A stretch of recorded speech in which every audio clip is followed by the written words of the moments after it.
Some of you don't really understand the reason behind President Trump's recent intervention in the Christian genocide happening in Nigeria. Many people saw the headline, but very few know the deeper reason why the United States and the world are finally stepping in. Let's start from the beginning. Over the last decade, America has been Nigeria's biggest international security partner. Washington has supplied drones, bomb kits, fighter jet upgrades, and intelligence worth billions of dollars. The idea was simple: help Nigeria defeat Boko Haram and its offshoot, ISWAP.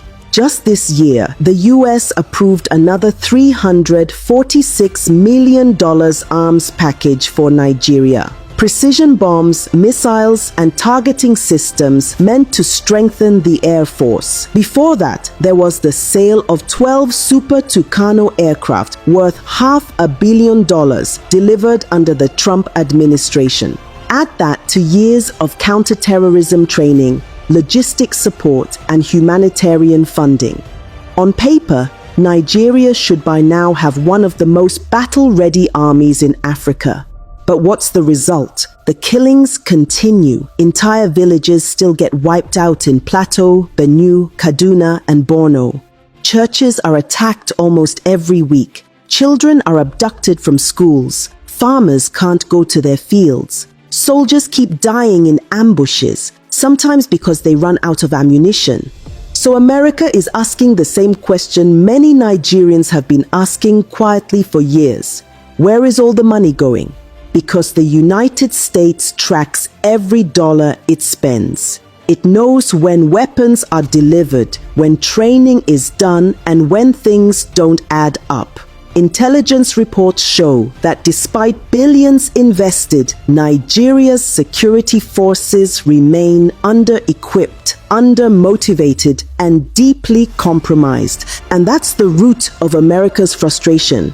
Trump's declaration that Nigeria is a country of particular concern was not only about religion, it was about credibility. Washington is tired of funding what looks like an endless war with no genuine intention to win. When a country keeps receiving military support but still allows terrorists to thrive, it raises suspicion.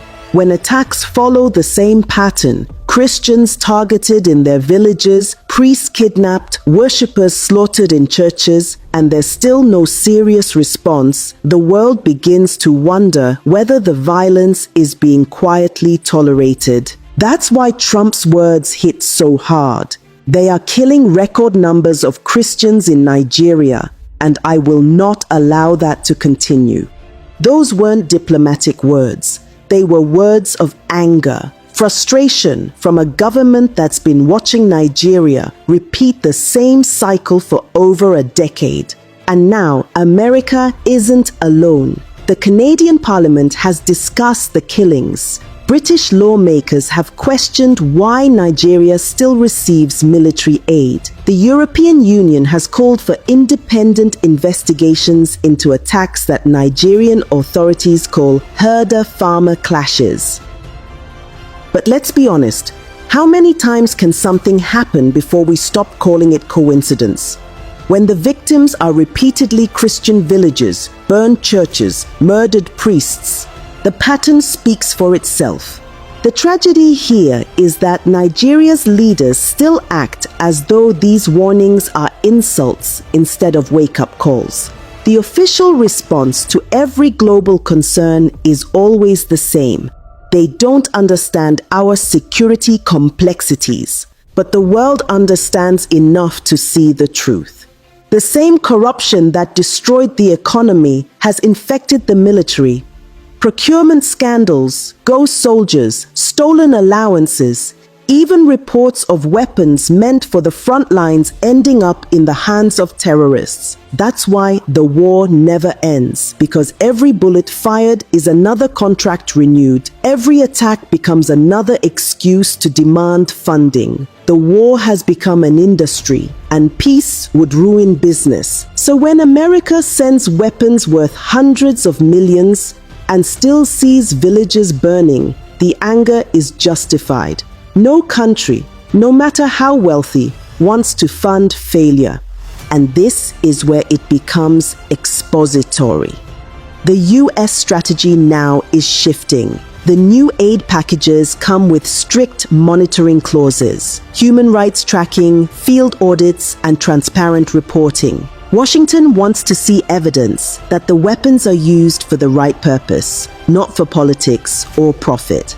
At the same time, discussions are happening in Congress about targeted sanctions, not against Nigeria as a nation, but against individuals, governors, generals, and politicians accused of either enabling the violence or stealing from defense budgets. If that list is activated, travel bans, asset freezes, and visa restrictions could follow. The message is clear. America is no longer willing to bankroll corruption. And that brings us back to the Christian genocide conversation. For years, survivors have been crying out, saying, "They're killing us and the world is silent." Now the world is speaking, and Abuja isn't happy about it. But why would they be? When you've built a system on impunity, accountability feels like an attack. Let's not forget what happened in 2021, when the US first considered putting Nigeria on the country of particular concern list. The Nigerian government lobbied hard to be removed. They promised reforms, new security strategies, new appointments, yet here we are. The killings not only continue, they've spread. So what exactly does the US want? It wants transparency. It wants Nigeria to prove that it's genuinely fighting terrorism, not managing it. It wants accountability for the billions already sent. It wants an end to the excuses that always begin with "we condemn" and end with "we're investigating." And let's be fair, America's concern isn't purely moral, it's strategic. An unstable Nigeria threatens the entire region. The Sahel is already on fire. Mali, Niger, Chad, and extremist networks are growing. If Nigeria falls deeper into chaos, the whole of West Africa becomes vulnerable. That's why Washington is acting tough. Not because it suddenly discovered compassion, but because instability in Nigeria eventually becomes a global problem. But that doesn't change the moral truth. Thousands of Nigerians, mostly innocent civilians, have been killed while those in power debate semantics. Whether it's called terrorism, genocide, or banditry, the result is the same. Human lives lost, families destroyed, a nation bleeding. So yes, the world is fed up, not with Nigeria as a people, but with a government that refuses to protect them. And that's where my opinion comes in. Nigeria's problem is not that it lacks help, it's that it lacks honesty. For every foreign dollar sent, there's someone ready to steal half of it before it reaches the front lines. For every tragedy, there's a press release instead of action. And for every victim, there's an official somewhere insisting it's not as bad as it looks. The world has finally stopped believing those lies. Trump's declaration, Canada's debates, the EU's concern, these are not attacks on Nigeria's image. They are reactions to Nigeria's silence. Because silence in the face of mass murder is not neutrality, it's complicity. So where does this leave us? If Nigeria continues on this path, the consequences won't just be diplomatic. Sanctions could cripple international trade. Military partnerships could be suspended. And the elite who once flew freely around the world may suddenly find themselves grounded, both literally and politically. But there's another possibility, the one most Nigerians hope for, that this global attention forces change. That the government finally wakes up and realizes the world is no longer watching quietly. That the billions meant for defense finally go where they belong, to soldiers, to intelligence, to rebuilding the lives of those left behind.